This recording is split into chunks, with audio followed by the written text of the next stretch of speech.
யோ commissioner, கோயில சுத்தி பாதுகாப்பு ஏற்பாடு எல்லாம் பக்காவா இருக்குதுல? நம்ம எப்பவுமே டபுள் ஒசாரு, புரியுதா? என்கிட்ட மோதா நீ எப்படிடா இங்க வந்த? டேய் டிரைவர், வண்டி நிறுத்துடா. சாரி மேடம், வண்டி நிக்காது. கோயிலுக்கு போற வரைக்கும் வண்டியை வழியில் நிப்பாட்ட கூடாதுங்கிறது ராஜ கட்டளை. நீங்கள் தொடர்பு கொள்ளும் வாடிக்கையாளர் இப்பொழுது வேறொரு ஆணுடன் நெருங்கிய தொடர்பில் இருக்கிறார். நீங்கள் சிறிது நேரம் கழித்து தொடர்பு கொள்ளவும். கரெக்ட் தானே? உன்னையும் உன் தங்கச்சியும் கம்பேர் பண்ணி பார்க்கும்போது அவ காத்து புடிங்கி விட்ட சைக்கிள் டியூப் மாதிரி சப்புன்னு இருக்கா. ஆனா நீ எப்பா டன்லப் டயர் மாதிரி சும்மா கும்தலக்கடி கும்மாவா இருக்க. அவளை கட்டிக்கிறேன் உன்னை வச்சு. எதுக்குடா சட்டை கலட்டுற?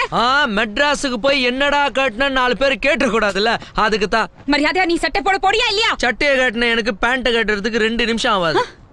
சட்டை பேண்ட் இல்லாம நம்ம 2 பேரும் வெளியே போனோன்னு வச்சுக்க. குழு வேனில் குமரி சைலஜா குத்தாட்டம் 3 முடிச்சு போடாமலே மர்ம முடிச்சு போட்ட மாயாவியார் அவிலும் மர்மங்கள். யாரோட மோதிரன்னு தெரியுமா? முதல்ல ட்ரெஸ் போட போறியா இல்லையா? நான் இப்ப என் ட்ரெஸ்ஸை போடணும்னா உன் புடவையை கட்டிட்டு இந்த சிங்கிள் பீஸை நீ போடுற. இவ்ளோ சின்ன ட்ரெஸ் நான் எப்படிடா போடுறது? கோவில் வந்தாச்சு. இப்ப நீ இந்த சிங்கிள் பீஸை போட்டுன்னு வெளியே இறங்குனன்னு வச்சுக்க, உன் லெக் பீஸ் கிளீனா தெரியும். வெளியே இருக்க பக்த கோடிகள் உன்ன பீஸ் ஆகிடுவாங்க. சைலு,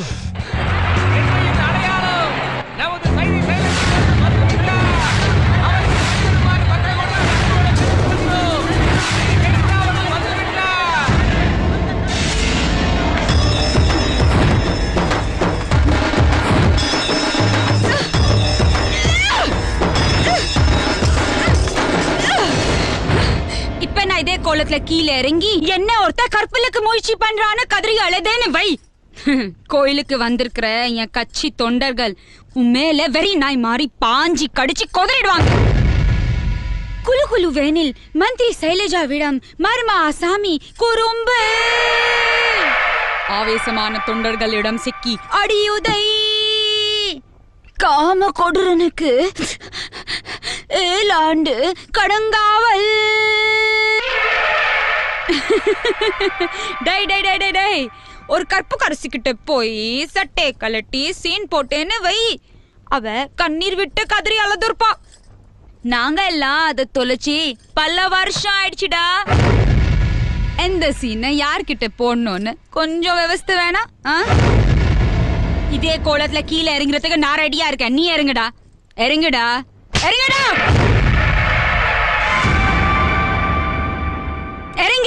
சைலு, நான் சொல்றேன்னு தப்பா எடுத்துக்காதீங்க. உங்க செல்லுக்கு ஒரு பிக்சர் மெசேஜ் வந்திருக்கு, என்னன்னு பாருங்களேன். நான் தான் அந்த மெசேஜ் அனுப்புனேன், பாருங்க.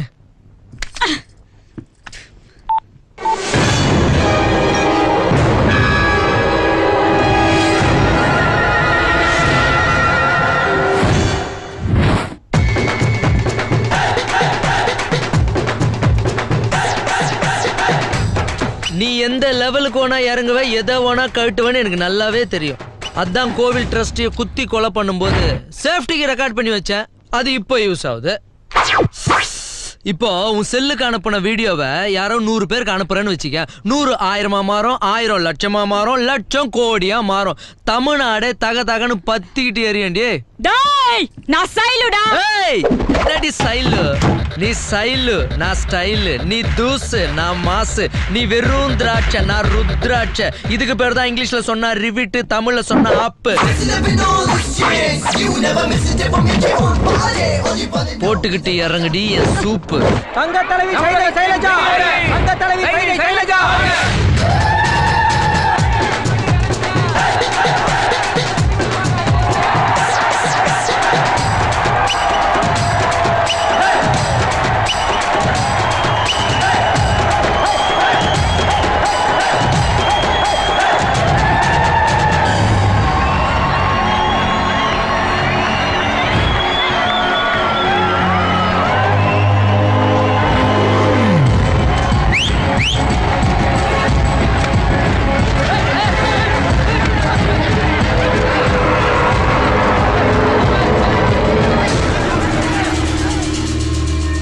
வெக்கமா இல்ல? ஒரு அறநிலைத்துறை அமைச்சர் ஒரு கோயில் ஃபங்க்ஷனுக்கு இப்படிதான் அரையும் குறையுமா ட்ரெஸ் பண்ணிட்டு போறதா? ஏன் ஜெட்டியோட போக வேண்டியதானே? இல்ல சார், வண்டியில போய்கிட்டு இருக்கும் போது நானும் இன்னொருத்தனும் அவன் சட்டை கலட்டி நான் சேலையை கலட்டி.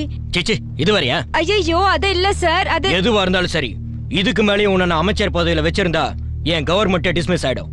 அதனால உன்னை அமைச்சர் பதவியில இருந்து மட்டும் இல்ல, கட்சியோட அடிப்படை உறுப்பினர் பதவியும் ரத்து பண்ணு.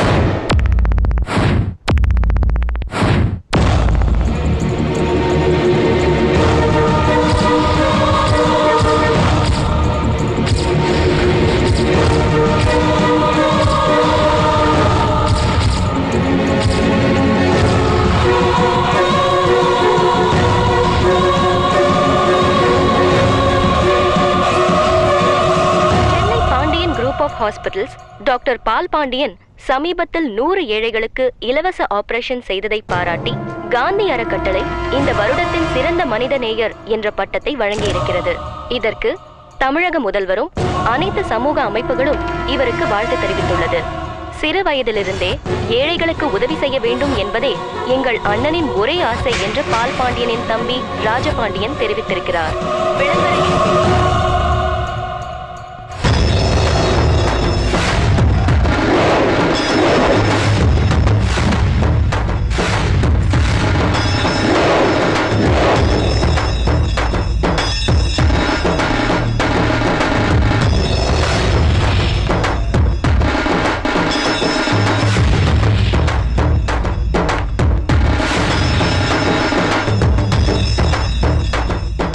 என்ன மேடம் இது? தெரியல, பழைய சைலஜாவா வந்திருக்கேன்டா. வேதாளம் மறுபடியும் முருங்க மரத்துல ஏறிடுச்சு. அடுத்த முதலமைச்சர் ஆக வேண்டிய இந்த சைலஜாவை கக்கோஸ் முன்னால கஞ்சா வைக்கிற சாதாரண சைலஜாவா ஆக்கிட்டான்டா உங்க தம்பி. மேடம் நீங்க தப்பா புரிஞ்சிட்டு இருக்கீங்க. எங்களுக்கு தம்பியை விட நீங்க தான் முக்கியம் மேடம். அவன் மட்டும் அப்படி பண்ணியிருந்தானா அவனை இப்பவே இங்க கூட்டிட்டு வந்து உங்க கண்ணு முன்னாடி கண்டு துண்டமா வெட்டி போடுறேன். இதுக்கு பேர் தாண்டா உள்குத்து. நான் கோயில் ட்ரஸ்டிய கொல்லும் போது நீங்க 3 பேரும் என் கூடவே இருப்பீங்களா? எனக்கு தெரியாம உங்க தம்பியை விட்டு போட்டோவும் எடுப்பீங்களா? என்கிட்ட பெட்டியும் வாங்குவீங்களா? அவனை விட்டு என் போஸ்டையும் தூக்குவீங்களா? இது தாண்டா வேஷ்டிக்கு அடியில வெடி வைக்கிறது. மேடம் ஆபரேஷன் முடிஞ்சது அந்த பொண்ணு நான் தான் கொன்னேன்.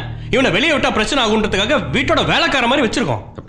மேடம் அவனை போய் நாங்க உங்க வீட்டுக்கெல்லாம் கூட்டிட்டு வருவோமா?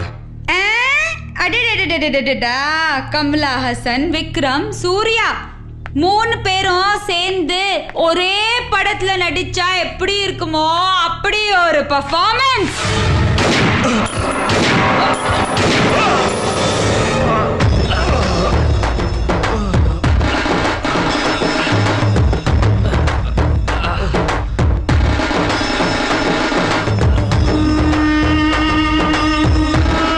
இன்னும் கொஞ்ச நேரத்துல நீங்க எல்லாம் செத்துட்டீங்கன்னு தெரிஞ்சு உங்க தம்பி அலறி அடிச்சுட்டு ஓடி வருவான். அவனையும் உங்க கூடவே அனுப்பி வைக்கிறேன். நீங்க முன்னால போங்க, அவன் பின்னால வருவான்.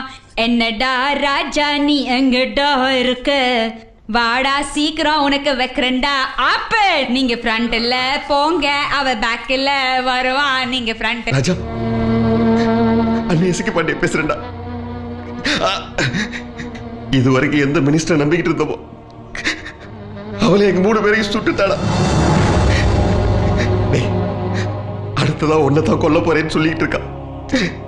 நீங்க இருக்காதரா, எங்கேயாச்சும் ஒரு பக்கமா ஓடி போயிரு. நீங்க இருக்காதரா, போயிரு.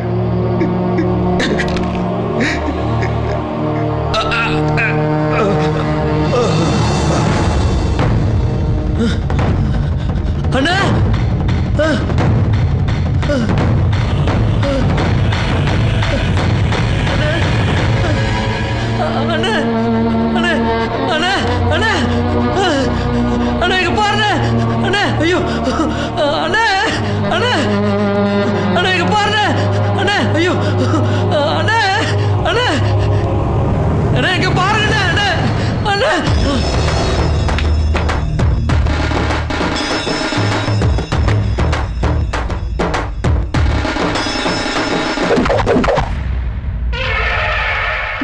நீ ரொம்ப கொடுத்த வச்ச வேண்டாம்.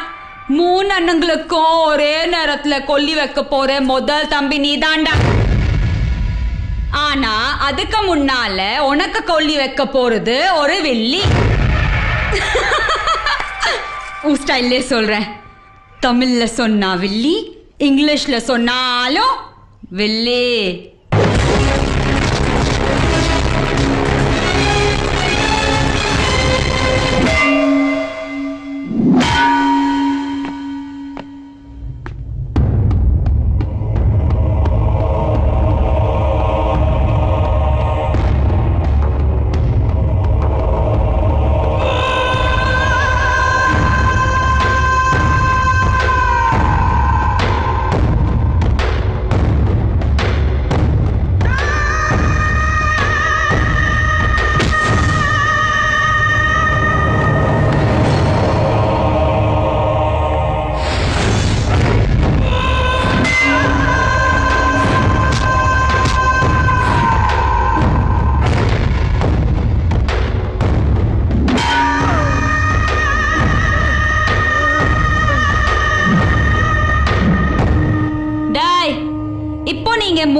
சேர்ந்து என்ன பண்றீங்கன்னா, உங்களை படிக்க வச்ச உங்க தம்பிய என் கண்ணுக்கு முன்னால அவன் துடிக்க துடிக்க கொன்னு அவன் உயிரை என் பிறந்த நாளுக்கு எனக்கு பரிசா கொடுங்கடா.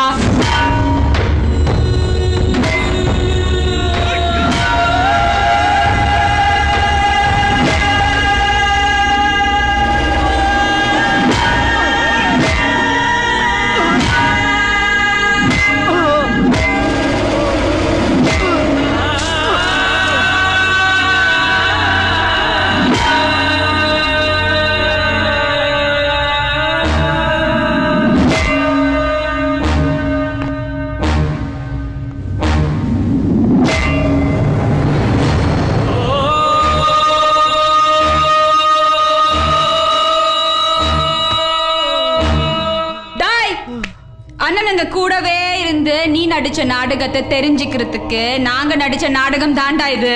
டேய் டாக்டரு, நாளைக்கு என் பிறந்த நாள். நீ 1000 குழந்தைகளுக்கு இலவசமா ஆபரேஷன் பண்ற. அந்த ஃபங்க்ஷனுக்கு சிஎம் கூப்பிடுறோம். அங்க பாம்பு வைக்கிறோம். 1000 குழந்தைகளும் வெடிச்சு பீஸ் பீஸா செதறு போகுது. அந்த பழிய தூக்கி சிஎம் மேல போட்டுட்டா அடுத்த சிஎம் நான் தான்டா.